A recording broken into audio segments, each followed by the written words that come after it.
Dr. Gunobi Olusegun Peter. I'm a senior registrar, Department of Psychiatry, Lagos University Teaching Hospital, Idiaraba.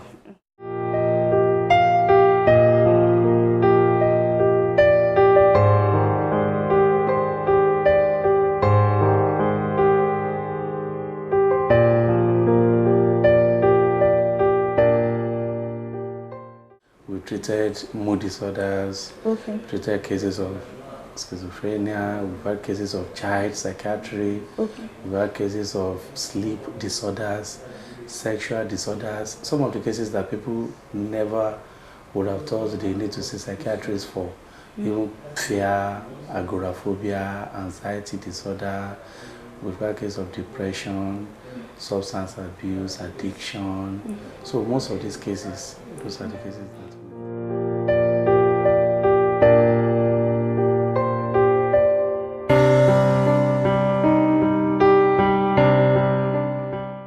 they are more prone to substance use, they are more prone to suicide, or let me put it, suicidality, which is a range of suicidal ideation to suicidal intention to suicidal plan to suicidal attempt. It is when the patient eventually carries it out that I will say it's suicide. But when it is around that range, they bring them to us because ordinary idea can eventually snowball. So we see them, and then sexual related issues. We've seen them. We've seen cases of youth coming to personality disorders. There are some personalities that is due to all of us, but some it now becomes a disorder when it's causing distress to that patient. So those are major cases, but they are not immune to any other cases. Mood disorders, schizophrenia, and co. Just about 2 weeks ago, there was a patient I saw, 26 years old, and she was out of, she has been looking for a job she didn't get, and with her BS and everything, she was teaching in a primary school. You are paying her 7,000 or 10,000. So she saw it as a wicked word upon everything that she has had. And eventually she contemplated suicide. But first, she sent a test to her boyfriend and told her, if I kill myself, what will you do? That was, I keep short. What do you mean? Sent it to her best friend. If I kill myself, what will you do? Keep short. And then the second day, she just took insecticide, and then they rushed her to the hospital. So it was that bad. Unfortunately, the people did not recognize suicidal red flags. Otherwise, those people that she has sent the test to, they could have just come to her rescue, but they just felt she should keep quiet. But she was almost gone, if not for the prompt intervention at the emergency. So by and large, you see a lot. Most of the time, unemployment, apart from suicide, those are even the smallest aspect.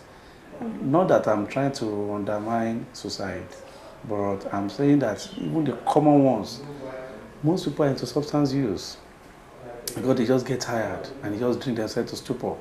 And from drinking themselves to stupor, they come in contact with nefarious groups, and then they begin to do things. Some of them, they have a totally changed personality. They become very aggressive. Someone that either used to be very quiet, easygoing, all of a sudden, because of frustration, they become very aggressive, their personality change, they are more paranoid, and then they can do and undo. Okay? Well, we've had cases of depression as well. People have become depressed, because you just realize that a sense of helplessness, worthlessness, and hopelessness just set in. The future remains bleak. Expectations dashed, hope taken away, and then they lose interest in whatever. And from depression, many other things set in.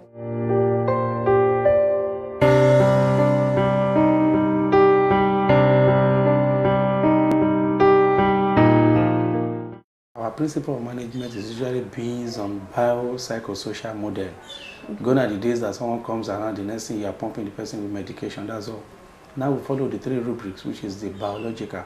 Biological deals we do investigations, x-rays, to find out whether there's any problem with the person medically. Physical body problem, anything, that is biological. And then if there's any, you correct biologically, giving medications and what have you. Then the biocycle, I'm trying to break it down for a layman to understand. The cycle is a psychological. You want to interview the person. You want to find out what are the orientation, what are the things that are going on in the mind of this person. What has these things caused him? Why is he coming on with all these problems? And then you want to do psychological intervention. If the person is hopeless, you want to bring hope. If the person sees himself as a failure, you've got to bring hope that he's not, he has succeeded, the fact that he has not gotten a job, and that is the area you do. Then the social, it is the social you now ask yourself, why is this person having a psychiatric problem? Maybe there's a social problem. He does not have money. When he doesn't have money, he cannot marry. And when he cannot marry, he becomes recluded in the society. And when he becomes totally dependent on the parents, parents will talk down on him or her. They will ask him to go and look for money. He should stop feeding from their purse. They should be the one feeding from him or her. And then she become more depressed. So what do? We do social interventions. Ask the person to get the CV. Maybe there are some things that he needs to update. You can refer the person to OT, occupational therapist, who will look at what is this person good at with his hand, other than white collar job. You change the orientation. That one you do it under psychological. There's a patient that believes that he wants to be a footballer, a football coach. Every other job that they've gotten him, he has not attempted it. Why? Because his mind is focused on one thing. So the work of the psychologist is to change that mindset that you're good at so many things. And then occupational therapists also come in to try and point it to him that these are the things you can also do. No one puts all his eggs in a basket. So you see there is a myriad of professional people working together under the biopsychosocial to find out that, okay, the effect of this and this and this is what is causing this mental illness. And in most cases, under the social investigation, this unemployment comes in. And then we try to see as much as possible. And in fact, there's a patient that was almost having a problem of unemployment. We had to do family therapy, and when the family decided, they saw that, okay, this unemployment is what is causing this mental breakdown. Unknown to the patient, they organized the work for him. They were paying the manager in the office, and this guy in the morning goes to the office to work because the manager said he doesn't have money to get extra staff. But since the money is coming from the family now, so he wakes up in the morning, wears suit, he goes to the office, he's fulfilled as a man that is working, and at the end of the month, he gets paid. Not knowing that the money is coming from to tell you the psychological impact. If the man knows that the money is still coming, he sees himself as a liability and dependent, that they are still giving him money. They were giving him before he wanted to be working. So he was going to work, and then was earning money to tell you the impact of unemployment.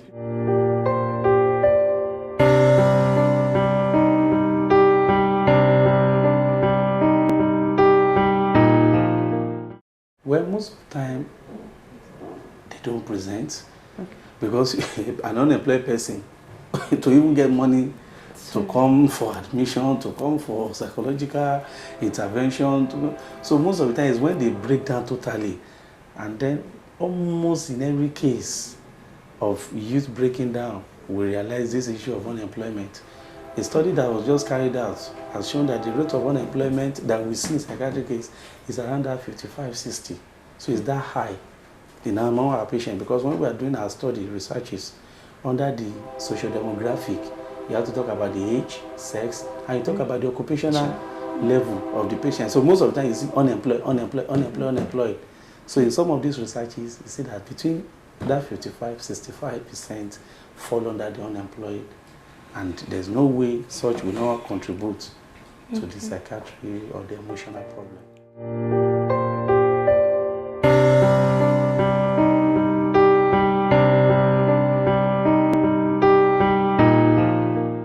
Under certain form of psychotherapy, we talk about adaptation, in which if there's no job, you have to adapt. Otherwise, when you break down, it will be a vicious cycle, because you still now need money to take care of yourself, and there's no job to give you money, no money to take care of yourself. So the sickness gets worse. It's like someone that has hypertension and the BP is high, he worries. The BP is higher, he worries. The BP gets higher. So it's a vicious cycle. So what advice we say is that people should begin to think outside the box. Most of our youth, their mind is already set for white collar job. So people don't learn how to. When I was in medical school, I learned about photography. And as anybody in my school, I had a photo stand. I was traveling. I went as far as Warri to cover events for my classmates. Almost all the wedding anniversary in my class or birthday, I covered it. Photo trick, that was my name then. Okay, I had the business center as a medical student. I had a photocopying machine. I had business center that was doing spiral binding and co for student projects. And from that, I was able to support my brother who was sponsoring me then. So people should always think outside the box. They should know that everything is not about going to work in the morning, 8 o'clock, and coming back. Ladies should learn to make beads, fireworks, tie and dye, craft. Guys should learn play musical instruments. There are churches today that you can go to. There are mosques that you go to, and they will employ you based on your skills. So the world is moving towards skills. Plumbing. How many plumbers do we have in Nigeria again? How many people are into carpentry? How many people are into painting? So these are the things people need to know. It's not everybody that will work in high brow area or high income fetching jobs. But when you prepare yourself for the eventuality before you leave school, so you know. And those who are already outside, I tell people, if you are jobless for 3 years, you are lazy, man. That's why I tell my patients, so you are being lazy. I say, because this is your hands. There are so many things you can do with it. All you need to do is to sit down and get an idea. Do you know you can even be walking around the street and you just see to let and you copy the phone number and you too will now say to let, and someone wants to let the place, you become an agent to an agent. So you take the potential buyer to another person. Once you are sure that before you know it, you are a middleman. There are many people to tell you that they tell you that they can clean rug, they can clean everywhere, they can clean upholstery, they can clean your office. They don't have a single machine. But when you contact them, they now go to the company that does it and they get their own percentage. So your idea can always get you something. So I think it's all about that, because we can only appeal with the government to please give us job. So that but when there's no job, what do? And when you don't have whatever help that you can gather around, gather it, and always believe that there is always a hope, a light at the end of the tunnel, other than feeling worthless, helpless, and that you're in a cul-de-sac that you cannot get out of it. Such a situation pushes you into a corner, and then depression and other psychiatric conditions set in.